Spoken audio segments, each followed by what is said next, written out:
Let me say something that might sting a little. Rejection is not why you're stuck.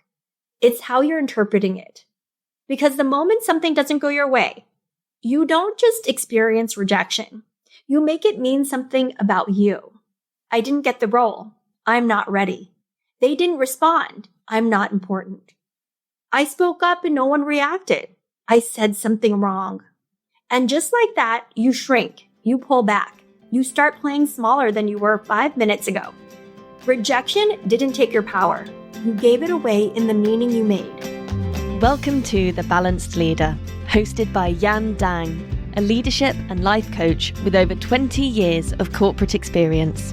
Drawing from her journey as a former global finance leader and second-generation immigrant, Yan understands the unique challenges women face in male-dominated workplaces. Each episode offers insights on balancing masculine and feminine energies, mastering soft skills, and building emotional intelligence. Join us to transform frustration into empowerment and unlock your authentic leadership potential. All right. Hey, podcast listeners. Welcome to today's show. I am here to talk to you about rejection and how to handle it in a way where you don't lose your power. I think this is a huge one, as I've been talking to so many women about visibility and velocity and how to actually take up more space in the corporate world and why it is so hard for so many of us women to do that, right? And why it actually feels terrifying a lot of the time. And this is the reason. It's rejection, the fear of potential rejection. And even before you get started to do something, you feel yourself being like pushing the brakes on yourself and being like, I can't do this, because that fear of rejection comes up and it means so many things inside of us. And it carries a lot of weight when we're not really clear about how we're interpreting it. So let me talk to you about what this is, because it's something I'm experiencing in my business as I take up more space, as I'm more visible, as I launch my programs.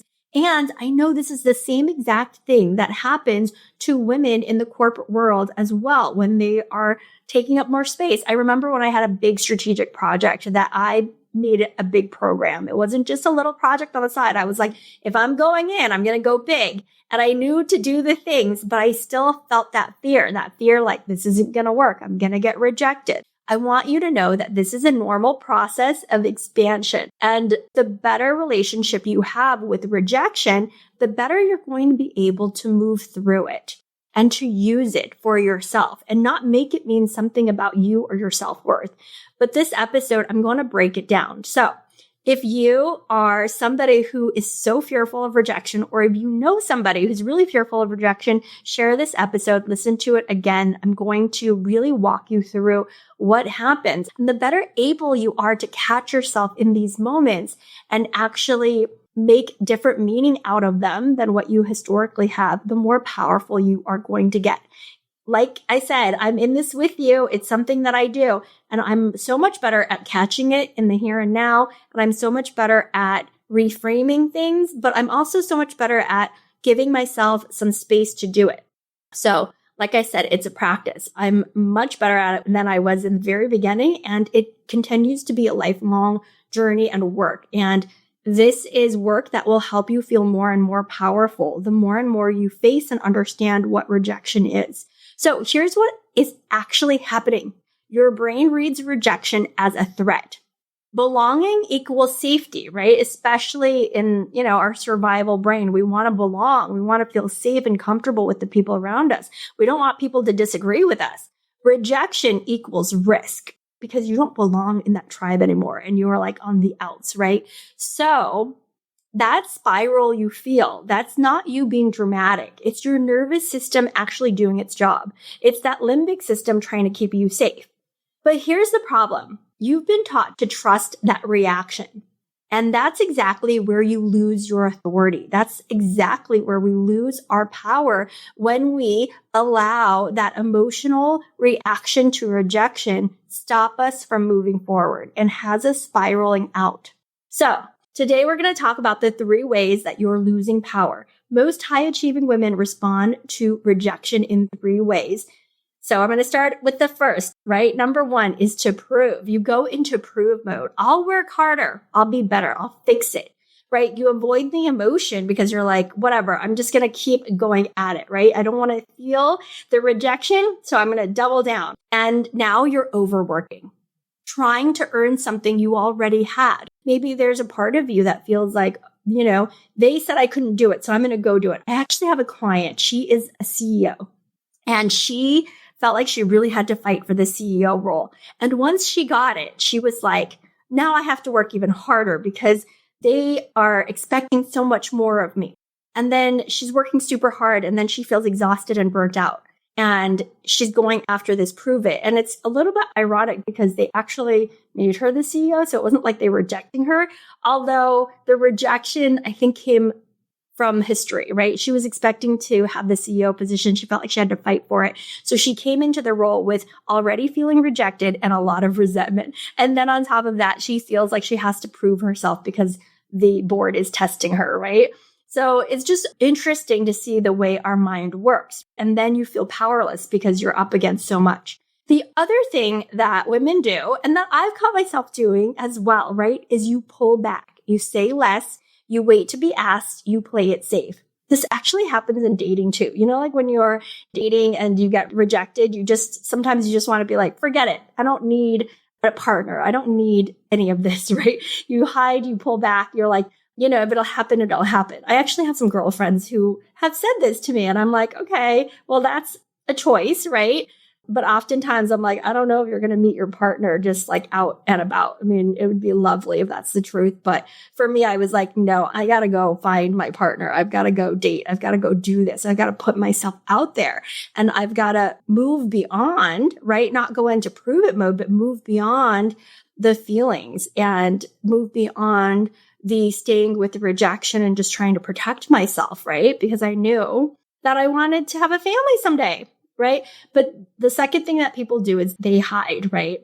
And now the room doesn't see you. When you hide in a room, maybe you raised your hand and said something and you felt dismissed and you felt rejected in some way, right? And then you become like a ghost, right? You move back and you're like, oh, maybe I shouldn't take up so much space because I was rejected or dismissed. And it's not because you're not capable, but it's because you're not showing up, right? So when the room doesn't see you, they actually don't know your capability because you're not showing up for it. So then you lose more power as part of that hiding. So the next thing that can happen is the disconnection. You tell yourself you don't care. Maybe in that rejection, you feel so hurt and angry, and you tell yourself you don't care. So you shut down, you stay logical, right? And you move on quickly. But you didn't move on. You just disconnected from yourself, your desires, your emotions, right? Those are the three things that typically happen when high achieving women, this is how they respond to rejection in one of these three ways: proving it, hiding it, or disconnecting, right? And over time, this is actually what can cause burnout because you're actually not dealing with the emotion and you are kind of just coping with it. This is the shift. I'm going to talk to you about this because rejection is not a verdict. It is not a verdict. Rejection is feedback. Rejection is information, but you made it mean something about your identity, something about your worth. Hey, podcast listeners, if you've built a career you're proud of, but still find yourself second guessing what you've said, over explaining your thinking, or walking out of meetings thinking, I should have said more, listen. The issue isn't your capability. It's that you're still leading from a pattern that got you here, but won't get you to the next level. You are likely over-functioning, anticipating reactions, managing everyone else's emotions while minimizing your own. That's survival energy. And you can be effective from it, but you cannot command from it. That's exactly why I created Command, a 6-month leadership accelerator for women who are ready to stop performing leadership and start embodying it, where you build emotional steadiness under pressure, communicate with precision, and hold authority without overworking or over-explaining. If you're feeling this, the next step is to book a free 30-minute Command consultation with me. We'll look at where you are, what's keeping you stuck, and whether Command is the right fit for your next level. You can schedule your call using the link in the show notes. So I want you to notice that because oftentimes, right, you are making it mean something. Like it's the wrong timing, it's the wrong audience, it's the perception that you are giving off, right? But you made it mean something about your identity, your self-worth, right? That's why it's hitting so hard because that rejection, those emotions that come up of maybe it's sadness, maybe it's fear and hurt, right? But if you intertwine that with your self-worth, your identity, that feels very scary. Like you don't know yourself. You aren't clear about your identity. It can feel very shaky for yourself and your nervous system. So we oftentimes are not actually zooming out enough to see a bigger perspective, to use it as information. And that information could be, it's wrong timing. It's the wrong audience. Maybe the political environment can't handle it at this time, right? Or maybe there's a perception problem. I actually was dealing with this because I was launching a workshop recently and I was just so surprised that people weren't buying it. I was like, there's obviously a lot of people on my newsletter clicking it. People are excited about it. The content I knew in my bones was so smart and so good. I was like, this is genius. I'm so excited to share it with the world. But people weren't buying it. And I was like, what is it? And I probably did a couple of times sit being like, maybe it's just not good enough. Maybe people don't like it. But part of me was like, no, this stuff is so important. And I know the women that I coach love this type of stuff. So I had to, instead of using it against myself, like I'm not a good enough coach to figure this out, or this content must not be exciting for people, I started thinking about it as information. There must be something about this. And I actually dived into it and I was like, well, the title is very abstract. People that actually don't know what I'm selling. And I'm not talking about the emotional side of things, which is my basically genius. I have always talked about the emotional side, but it's intertwined with the strategy. So that really helped me shift into seeing it as information and troubleshooting. But if I'm stuck in, this is something wrong with me, I'm at this stage of my business and I should be able to do this. And, if you start seeing yourself that you made it mean like I'm not good enough, right? And you start thinking about why you're not good enough and it pushes you against like some self-worth issues, that's the moment you collapse. That's the moment when you lose power because you are making it mean something about your personal identity versus making it mean something broader and giving it more space and giving it more time and being like, this rejection is just what happened in the moment. How can I look at this moment? It's one moment in my very, very, very long life. How can I understand this moment better and use the data in it? So here's what I want you to do next time rejection hits. And for you high achieving women, especially if you are stepping into more and more commanding spaces and taking on more power and visibility, I want you to expect a rejection, not like in a defensive way, but in a, I'm open. I get that this is part of the process. The bigger my frequency, the bigger the waves that I make, the more rejection is going to come, right? And that could just be pushback.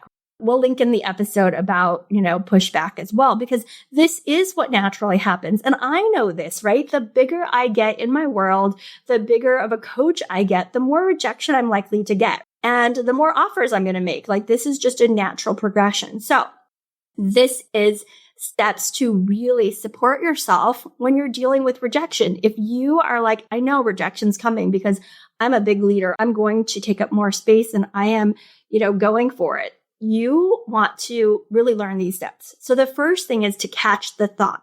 What am I making this mean? You'll probably get feelings automatically, right? Because usually we have some sort of sinking feeling in our body, and it could be fear, it could be hurt, it could be sadness, it could even be anger, right? At the rejection. But you want to catch, what am I making this mean? Catch the thought. Because what we want to do in step 2 is separate fact versus story. Facts are, I didn't get it. Stories, I'm not leadership material. See the difference? This is so important to see the difference. For me, right? The facts are people aren't buying. The story could be they don't like me as a coach. Or the story could be maybe I need to clear something up for them. Maybe this is a misunderstanding that I need to help troubleshoot, right? That totally changes my energy. It changes the way I problem solve. And then step 3, this is where it's important, right? And you could do this in the beginning too. But step 3 is to feel it. Don't skip this step. You don't become powerful by pretending you're fine. You don't just push your emotions away. It is totally fine and actually so much better for your nervous system to actually name the feelings. I'm disappointed. I'm embarrassed. I'm angry. When you can feel your emotions, you stop being run by them, right? You stop avoiding them. You stop frantically doing other things. You can just sit and feel the emotion before making it mean anything. But oftentimes our brains and bodies work so quickly that we have to slow down and separate it, right? So those are the steps. And the 4th step is you get to choose your identity. This is your moment. Who do I choose to be right now? What do I choose to believe? What story do I want to believe about myself in this moment? The version of me who shrinks or the version of me who stays in the room, right? So maybe you say something and you get dismissed. You can either decide, hey, you went for it. Go you. You went for it. You spoke up. You said something and you can learn from it. And yes, I still feel dismissed and sad, but I am happy that I went for it, right? You can still celebrate that piece of it. And you can choose to try it again and say, hey, maybe I need to try it a different way because I am a relentless person who goes after what she wants, right? That's you choosing your identity. So this is super important to know that. Even for me, I'm like, am I the coach who's just like, can't troubleshoot and is thinking nobody wants what I have to offer, right? Or am I the coach that's willing to say it 1,000 times until I get it right for the women who are out there that need my support, need my help, and want to advance without burning out, right? That goes back to mission and identity. And it really helps me get out of my own cha-cha and my own drama because I am so focused on who I'm becoming and not so focused on the stories that I know my mind tells me to protect me from advancing and protects me from rejection. But rejection is part of expansion, right? The more we can just say that and normalize it and be less scared of it, the more we will learn how to deal with rejection and understand ourselves better. The women who advance are not the ones who avoid rejection. They're the ones who don't collapse because of it. They stay in the conversation, they stay visible, and they stay rooted in who they are and who they are becoming. Rejection only has power over you when you make it mean something about your worth. And that is a choice and that is a decision. But oftentimes it happens so quickly and women are not able to catch it. But you've listened to this episode and I want you to listen to it again. You can catch it. You can catch those thoughts and you can separate the facts from the stories and you get to consciously choose to move into the direction of your expanded identity, to who you want to be in the future and to take care of yourself. I'm not telling you to not feel your emotions, to not validate your emotions. They are all valid, but don't let it stop you. Don't let the story stop you. So the next time rejection happens, and it will, don't ask, why didn't they choose me? Ask, who am I choosing to be right now? All right, that is it. If you know this is where you lose yourself in these moments, I want you to practice this again and again. And if you want a place to practice it with me, join me. I'd love to work with you inside my command program or one-on-one. If you're done shrinking after moments like this and you're ready to lead at that next level, this is the work and you can do it. It's simple and it's doable. It takes practice, but you can do it. I believe in you. Go after it. Get those rejections, catch them, learn from them, build that muscle. You've got this. Thank you for being a part of the Balanced Leader community. We hope you found today's episode inspiring and actionable. For more resources and to connect with Jan, visit us at aspire-coaching.co. Until next time, keep leading with confidence and purpose.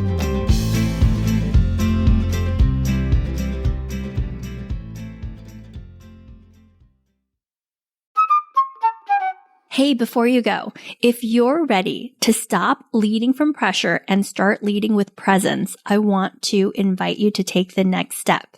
You can book a free 30-minute command consultation with me to explore whether command is the right fit for your next leadership journey.